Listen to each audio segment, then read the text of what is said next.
ஆசியாவிலேயே பெரிய பேருந்து நிலையம் என்று அழைக்கப்பட்ட சிறப்பு மிகுந்த அந்த பேருந்து நிலையம் ஒரு வருடத்திலே இழுத்து மூடப்படும் என்பதாக அறிவித்திருக்கிறார்கள். கிளாம்பாக்கம் மட்டும் இயங்கினால் மக்கள் மிகப்பெரிய பொருளாதார இழப்பை சந்திப்பார்கள்.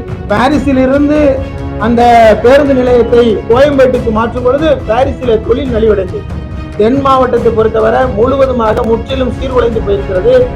20,000 கோடி ரூபாய் பொருளாதார சீரழிவை தென் மாவட்டங்கள் சந்தித்திருக்கிறது.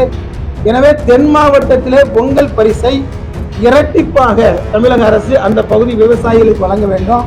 அவர்களுடைய ஆடு மாடு கால்நடைகள் இறந்து போயிருக்கிறது. அதற்கான போதிய இழப்பீடு கிடைக்கவில்லை. எனவே மக்கள் கொந்தளிப்பில் இருக்கிறார்கள்.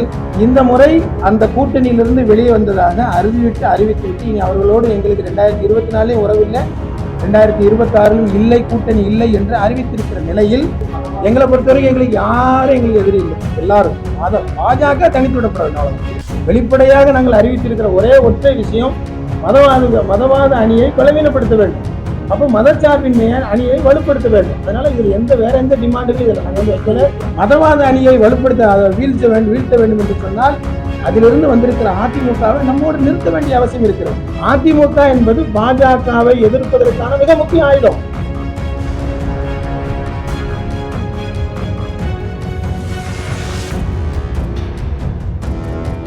சென்னையினுடைய போக்குவரத்து நெரிசலை கருத்தில் கொண்டு அருகில் இருக்கிற கிளாம்பாக்கத்தில் ஒரு புதிய பேருந்து நிலையத்தை தமிழக அரசு இப்பொழுது கட்டி அதை இயக்கி இருக்கிறது.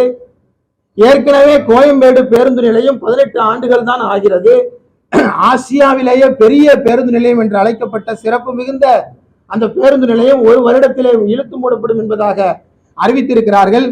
கிளாம்பாக்கம் பேருந்து நிலையத்திற்கும் சென்னையினுடைய அந்த மைய நகர பகுதிக்கும் இடையிலே வருவதாக இருந்தால் 1 மணி நேரத்திலிருந்து 3 மணி நேரம் ஆகும்.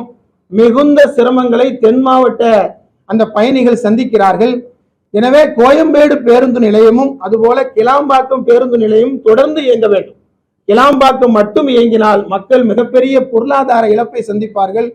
கோயம்பேடு பேருந்து நிலையத்தை சுற்றி மட்டும் 3000 ஆட்டோ ஓட்டுநர்கள் இருக்கிறார்கள். அங்கே கடை நிறுவனங்கள் இருக்கிறது. அந்த நிறுவனங்கள் எல்லாம் இல்லாமல் போய்விடும்.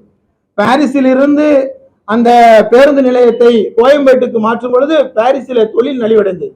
அது மாதிரி இப்பொழுது கோயம்பேட்டிலிருந்து கிளாம்பாக்கத்திற்கு மாற்றினால் மக்கள் மிகுந்த சிரமங்களை அனுபவிப்பார்கள். எனவே கோயம்பேடு பேருந்து நிலையம் பழையபடியே அது செயல்படுவதற்கு தமிழக அரசு தேவையான நடவடிக்கைகளை எடுக்க வேண்டும் என்கின்ற கோரிக்கையை நாங்கள் முன்வைக்கிறோம். தென் மாவட்டத்தை பொறுத்தவரை முழுவதுமாக முற்றிலும் சீர்குலைந்து போயிருக்கிறது. 20,000 கோடி ரூபாய் பொருளாதார சீரழிவை தென் மாவட்டங்கள் சந்தித்திருக்கிறது. எனவே தென் மாவட்டத்திலே பொங்கல் பரிசை இரட்டிப்பாக தமிழக அரசு அந்த பகுதி விவசாயிகளுக்கு வழங்க வேண்டும். ஏற்கனவே 6,000 ரூபாயை அறிவித்திருக்கிறார்கள். 6,000 ரூபாய் அறிவிக்காத பகுதிகளுக்கு 1,000 ரூபாய் வழங்கி இருக்கிறார்கள். இந்த 1,000 ரூபாய் வழங்குகிற பகுதிகளில் எல்லாம் கிராமப்புற பகுதிகள். அவர்களுடைய ஆடு மாடு கால்நடைகள் இறந்து போயிருக்கிறது. அதற்கான போதிய இழப்பீடு கிடைக்கவில்லை. எனவே மக்கள் கொந்தளிப்பில் இருக்கிறார்கள். எனவே மக்களுடைய அந்த சிரமத்தை போக்குகிற விதத்தில் தமிழக அரசு எல்லோருக்கும் 6,000 வழங்க வேண்டும். இந்த முறை அந்த கூட்டணியிலிருந்து வெளியே வந்ததாக அறிவித்துவிட்டு இனி அவர்களோடு எங்களுக்கு 2024 உறவில்லை, 2026 இல்லை, கூட்டணி இல்லை என்று அறிவித்திருக்கிற நிலையில் அவர்களையும் மதவாதத்திலிருந்து எடுத்து மதச்சார்பின்மை அணியை பலப்படுத்த வேண்டிய அவசியம் இருக்கு. அந்த அடிப்படையில நாங்க நடத்துற மாநாட்டுக்கு பேர் மதச்சார்பின்மை மாநாடு. அப்போ மதச்சார்பின்மை மாநாட்டில் அந்த மதவாதத்திற்கு எதிராக எல்லா அணியினரையும் கொண்டு வர வேண்டிய பொறுப்பு எங்களுக்கு இருப்பதாக நாங்கள் உணர்கிறோம். அந்த அடிப்படையில் இந்த மாநாட்டுக்கு நாங்கள் அறிவிச்சிருக்கோம், அதாவது அவளை அழைச்சிருக்கோம். இது மாநாட்டுக்கு சிறப்பு அழைப்பாளர் தான் அறிவிச்சிருக்கோம், வேற ஒன்றும் இல்லை. ஒரு மாநாடு தான் இப்போ நடக்க போகுது. வேற இதனுடைய தொடர்ந்து வேற எந்த விதமான அடுத்த கட்ட முயற்சிகள் நோக்கி எதையும் நாங்கள் செல்ல. எனவே மாநாட்டுக்கு அழைத்திருக்கிறோம். அதன் மூலமாக மதவாதத்துடைய அந்த அணியை இப்பொழுது பலவீனப்படுத்தியிருக்கிறோம். அது தமிழ்நாட்டிற்கு தேவையானது என்பதாக நாங்கள் இந்த முறை இதுவரை 10 வருஷ காலமா அதிமுகவினுடைய நிர்வாகிகளை நாங்கள் எந்த நிகழ்ச்சிக்கும் வந்து அழைக்கவில்லை. எனவே அதிமுகவினுடைய பொதுச் செயலாளர் எதிர்கட்சி தலைவரை இந்த நிகழ்ச்சிக்கு வந்து நாங்கள் அழைச்சிருக்கோம். எங்களை பொறுத்தவரைக்கும் எங்களுக்கு யாரும் எங்களுக்கு எதிரி இல்லை. எல்லாரும் பாஜக தனித்து விடப்பட வேண்டும். அவ்வளவுதான். வெளிப்படையாக நாங்கள் அறிவித்திருக்கிற ஒரே ஒற்றை விஷயம், மதவாத அணியை பலவீனப்படுத்த வேண்டும். அப்போ மதச்சார்பின்மைய அணியை வலுப்படுத்த வேண்டும். அதனால இதுல வேற எந்த டிமாண்டுகளும் இதில் நாங்கள் வந்து வைக்கல. நாங்கள் தேர்தலுக்கு முன்னாலே நாங்கள் அறிவிச்சிட்டோமே. இப்போ இன்னும் தேர்தலே இன்னும் அறிவிக்கல. நாங்கள் அறிவிச்சு ஏறத்தாழ செப்டம்பர் 30 மதுரையில் நாங்கள் அறிவிச்சோம். அதாவது மாநாடுகள் என்பவை தேர்தல் காலத்தில் அவசியமானதுதான்.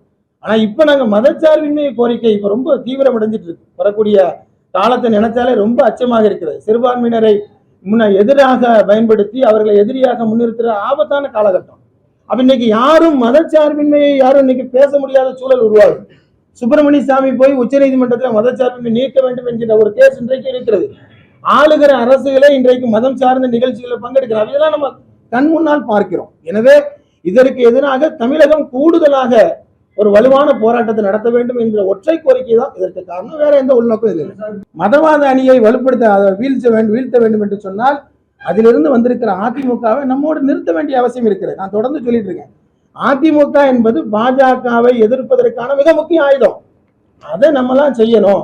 அது எஸ்டிபிஐ போன்ற அதுல ரொம்ப கொள்கை பலத்தோடு செய்கிற அணி செய்யும் பொழுது இன்னும் அது நல்லபடியாக இருக்கும் என்பதாக நாங்கள் கருதுகிறோம். அந்த வகையில இது வரலாற்று புரட்சியான ஒரு மாநாடாக நாங்கள். இது போன்ற செய்திகளை மேலும் தெரிந்து கொள்ள எங்களது யூடியூப், ஃபேஸ்புக் மற்றும் ட்விட்டர் ஆப்களை சப்ஸ்கிரைப் செய்யவும்.